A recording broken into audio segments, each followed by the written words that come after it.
What's up guys, it's Quick and Brick and today we have another LEGO review. Today we will be covering the LEGO Star Wars Darth Maul's Sith Infiltrator.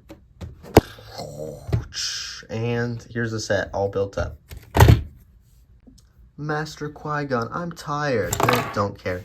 But yeah, as you can see, we got 4 brand new distinct figures, kind of. First you have Darth Maul on his little speeder. He's nothing special, he just doesn't have pupils, which they've been going with a lot of the Sith leaders, like Palpatine mainly. He just doesn't have pupils, and I don't think it looks that bad, but the speeder looks kind of small, but you'll see why in a moment. You also have Qui-Gon Jinn, who has a poncho, which is my favorite part of the figure, but his legs, the printing is kind of poo-poo, to be honest. Like, look at that. Doesn't match at all, but the poncho makes it work. And it is fluffy, and I like the face print. You also get young Anakin, which surprisingly is a really great figure. I think the hairpiece really fits. They use the same hairpiece for Omega, but this time it's in darker tan. I like the texturing of his shirt, and his facial expression is very expressive. And he does have a smiling face. So Qui-Gon also has another face, and it does match Liam Neeson really well. So I like those figures. Darth Maul obviously doesn't have a double-sided face, and they didn't even include a hood or a cape, but it does have his lightsaber, but you don't need to see that. You'll see that in a moment.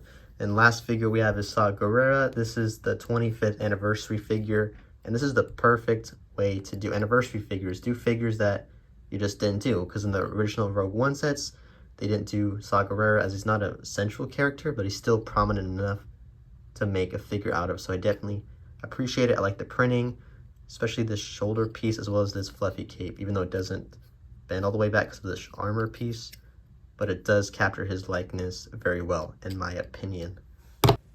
So here's the model in its complete form, and I do have to say, after building it, it's definitely grown on me. When I first saw the pictures, I thought it was way too small, but compared to the 2011 version and other versions, I felt like those were just too big.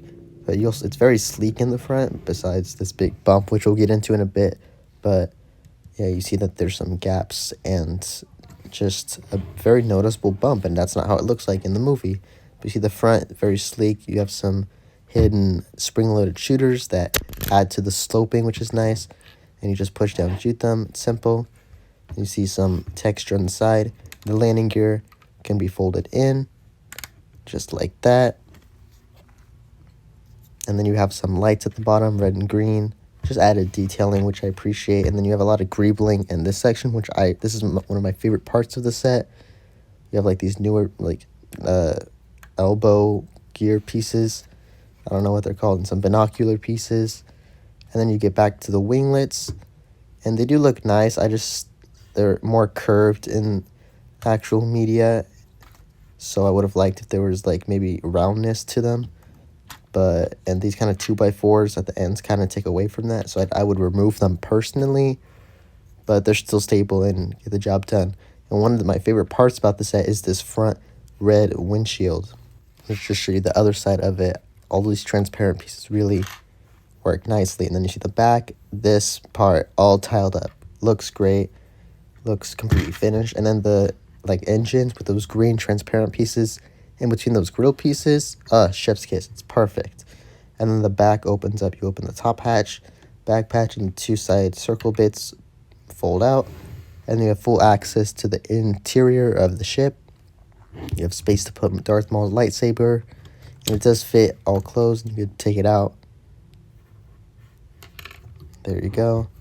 And then there's actually enough space that you could slide his speeder with him in it into it, and you see those bracket pieces. It fits right in between them, closes up, and he fits nice and snugly, and you could swoosh it around. It's very swooshable.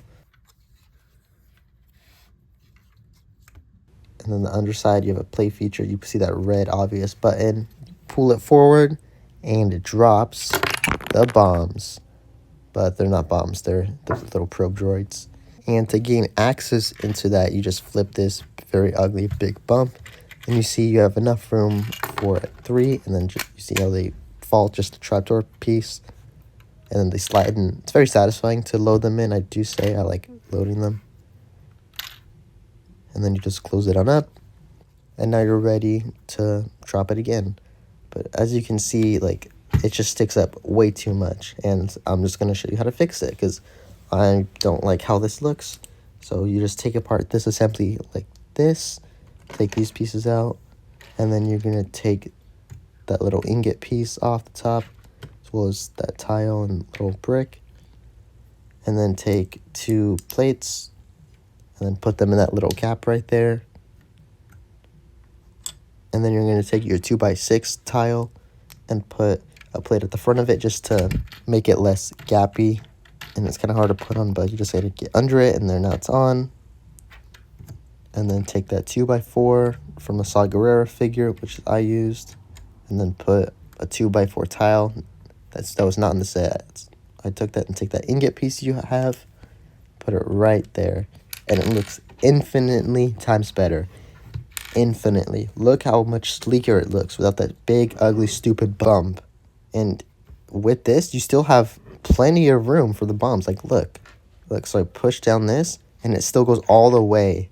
So why did Lego design this so stupidly? Like, are your designers, like, dumb?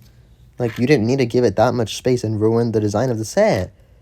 Like, oh, just small, not small, but to me that's big. But things like that really irk me, but it's an easy fix. So nonetheless, this set is pretty good, solid. Prefer it over the 2011 version, which I absolutely hated.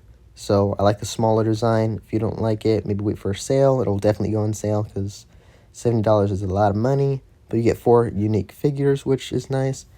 And I like the set, and you could overall fix that sleekness. But for the giveaway I mentioned a few videos back, the winner is Callie. I will steal it if you don't give it to me in the next 5 seconds, bro. And she won that. And yeah, thanks for watching, and I'll see you in the next one.